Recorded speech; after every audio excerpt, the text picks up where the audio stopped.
Teacher day ઉજવાય છે.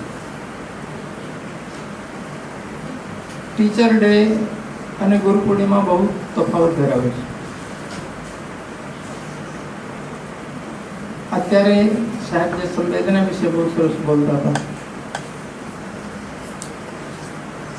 આપણા દેશમાં કોઈ વડીલ ખોટું ના લગાડે તો કહું, આઝાદી પછી શિક્ષાનો જે પાયો નંખાયો એમાં મુખ્ય રૂપે આમના દાસ કેપિટલનું નામ લીધું હતું. પાયામાં જે અમારે મોટી ખોટ થઈ છે, અમારા તમામ શિક્ષણ શાસ્ત્રીઓ જે લોકો શિક્ષણનું આખું માળખું ઘડ્યું દુર્ભાગ્યવશ કમ્યુનિસ્ટો હતા. હજી સુધી અમારા કોલેજોમાં મોટા ભાગમાં અને યુનિવર્સિટીઓમાં કમ્યુનિસ્ટોનો કબજો છે. એટલે ક્ષમા માંગી કે કોઈ ખોટો લગાડતા જે વિચારધારા બેઠા હોય. કમ્યુનિસ્ટ વિચારધારામાં સંવેદના હોતી જ નથી. કમ્યુનિસ્ટ વિચારધારા તો લોહિયાળ ક્રાંતિમાં માનવા. એટલે જે માત્ર બુદ્ધિથી જીવતા હોય, જેમની વિચારધારાનું મૂળ જ માત્ર તર્ક હોય, એ લોકોને હૃદયની વાત પૂછો કે હૃદય એટલે શું, વૈયો એટલે શું, ન ખબર. આપણે જોઈને કહે છે કે ભેંસ આગળ ભાગવત વાંચવું. આપણે ત્યાં ગુરુ પૂર્ણિમા ઉજવાય. આજે ફેશન છે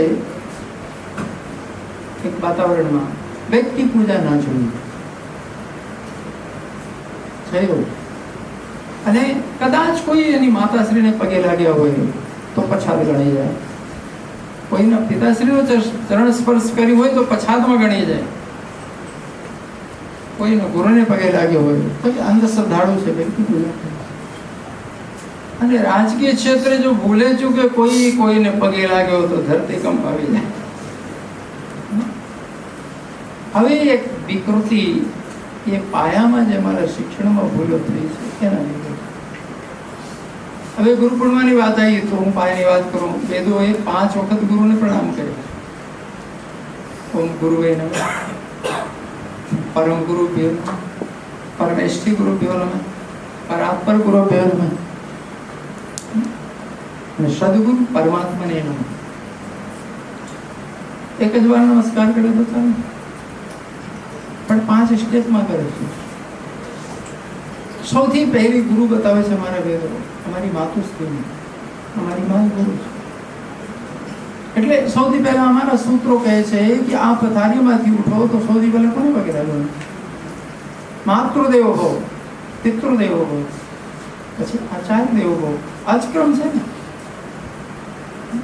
માથી શ્રેષ્ઠ ને વંદની બીજો કોઈ શિક્ષક હોય જ ન શકે.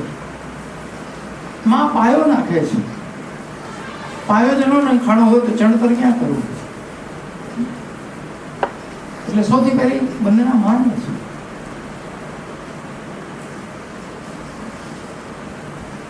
જેને મોડર્ન વિચારધારા કહે છે.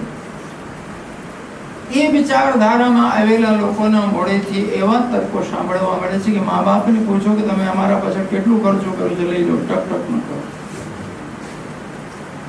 જ્યારે આવા શબ્દો સાંભળીએ છીએ ને ત્યારે સાહેબના જે પ્રવચનો સાંભળી રહ્યો છે ત્યારે સવાલ એ થાય છે કે એક વ્યક્તિ માત્ર ખર્ચાથી જ તૈયાર થઈ જાય છે. એક વાસ્તવિક ઘટના કહું. સન 1965-66 લખનઉ ડિસ્ટ્રિક્ટના જ ફોરેસ્ટમાં વરુઓના ઝુંડમાં એક છોકરો જોવામાં આવ્યો. આશ્ચર્ય થયું કે બરુઓની જેમ જ દોડે છે, બરુઓની જેમ અવાજ કરે છે, બરુઓની સાથે સીધું જાનવરોને ખાય છે, મોડું માંડીને છે તો માણસ. એ ઝાડ નાખીને વન વિભાગવાળાએ પકડ્યો. 11 વર્ષનો છોકરો બરુ થઈ ગયેલો. કઈ રીતે? આવી ઘટના આફ્રિકામાં 2-4 વાર બની છે. એકવાર ઇંગ્લેન્ડમાં બની છે, ઇન્ડિયામાં પણ એક વાર બની છે. એના રેકોર્ડ છે હજી લખનઉ ફોરેસ્ટમાં લીધા છે. બાળકને બરુઓ ઉપાડી ગયા અને એનું ઉછેર લીધું. ઘણીવાર એવું બને છે. આશ્ચર્ય થાય છે કે પશુઓમાં પણ ક્યાંક સંવેદના છે અને માણસ સંવેદનહીન થાય તો માત્ર મારું શિક્ષણ જવાબદાર છે. એ બાળકને પકડ્યા પછી આસપાસ એરિયામાં તપાસ થઈ તો ખબર પડી કે હા, એ બાળક ખોવાયો હતો. એ મા બાપ આવ્યા ને ઓળખી ગયા. લોહી ટેસ્ટ કરવામાં ખબર પડી ગઈ, બરાબર ગ્રુપ મળે છે, એમનો છોકરો છે. એ છોકરાને પાછું 2 પગે ઊભા કરવા માટે 1 વર્ષ મહેનત કરી. એનું નામ રામ રાખ્યું. એનું નામ બોલાવવા માટે 1 વર્ષ સુધી પ્રયત્ન ચાલ્યો, પણ એનું નામ એ રામ બોલી શક્યો નહીં. અને 1 વર્ષ સતત મસાજ કરી, એક્સરસાઇઝ કરી, ઊભા કરવા કોશિશ કરી, પણ 2 પગે ચાલી શક્યો, ચાલો જ નહીં છોકરો. અને પછી મરી ગયો. હવે હું કહું છું કે જ્યારે ખર્ચો પૂછો તમે મા બાપને, સારું છે મને મારી માએ ઉછેર્યા છે, કોઈ બરું એને નથી. અને જ્યારે સમાજમાં બરુ જેવા માણસો માર્ગદર્શક થશે, ત્યારે બરુ જેવા માણસો ઉછેરનાર થશે, અને બરુ જેવા માણસો શિક્ષણ ક્ષેત્રે આવી જશે, ત્યારે યાદ રાખજો કે આખું સમાજ શું થશે. દુનિયાના દરેક પ્રાણીને જોજો, કોઈ પણ પ્રાણી પોતાના બચ્ચાને 1 વર્ષથી વધારે ઉછેરતું જ નથી.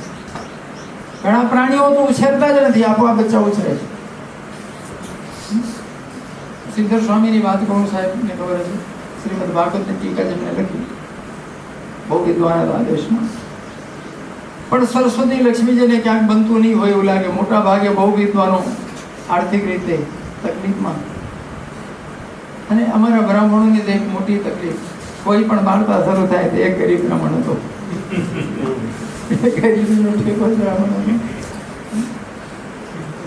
શ્રીધર સ્વામીના છોકરાઓ ક્યારેક ક્યારેક ભૂખા સુઈ જાય, રડતા, ઘરમાં ખાવાનું પણ હોય એવી સ્થિતિઓ આવે એમના ઘરે.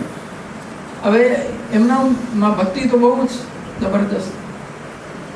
એક દિવસ ગીતા વાંચતા હતા, શિયાળાના દિવસે સવારમાં બેઠો, સૂર્યોદય થયેલો, અને એમ ચિંતયંતો મામે જના પરુપાસ્તે તેસામ નિત્યવિક્તાનામ એવ અક્ષયમ વહામ્યહમ. આ શ્લોક વાંચતા એમને ખીજ ચડી. ભગવાન કહે છે કે જે મારો થઈ જાય એના જીવન વ્યવહાર અને એના મોક્ષની ચિંતા પછી હું કરું છું. મનની ચિંતા હું સંભાળી લઉં છું. પેન લઈને શ્લોક ચેકી નાખી. બીજા તો બધા ખોટું બોલે, આ ખોટું બોલ્યો. જો ખરેખર આ ચિંતા કરતો હોય તો મારા છોકરાઓ ક્યારેક ભૂખ્યા સુઈ જાય, બાપ તરીકે મારે અચવું ચેકી નાખે. પણ શ્લોક ચેકતાની સાથે ઉપરથી જૂના પેલા નરિયાવાળા મકાન, જૂના જમાનાના, ગરોડીને ઊંડું પડ્યું. હવે એનું ફૂટ્યું, એમાંથી બચ્ચું નાનું બહાર.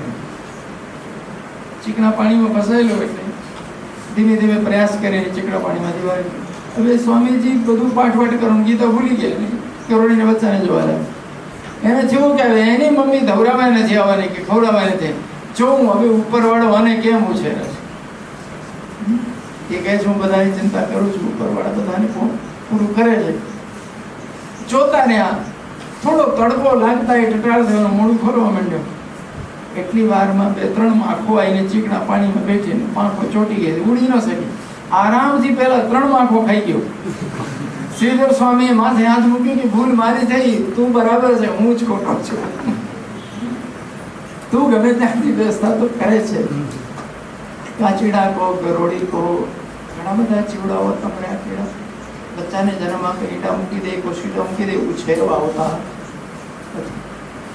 ઘણા પ્રાણી ઉછેરે મહિના 2 મહિના, ઘણા 6 મહિના, ઘણા 12 મહિના. પછી કોઈ પ્રાણીને છોકરાઓની ચિંતા હોતી, આપમેળે જીવે છે. હું આ બધા મારા ભાઈ બહેનોને પૂછું છું, જો અમારા મમ્મી પપ્પા 1 વર્ષ પછી આપણને મૂકી દીધો હોત તો ખરેખર આપણે ઉછર્યા હોત નહીં. માણસ પોતાનો ચારો ચરતો થાય એને કેટલા વર્ષ લાગે?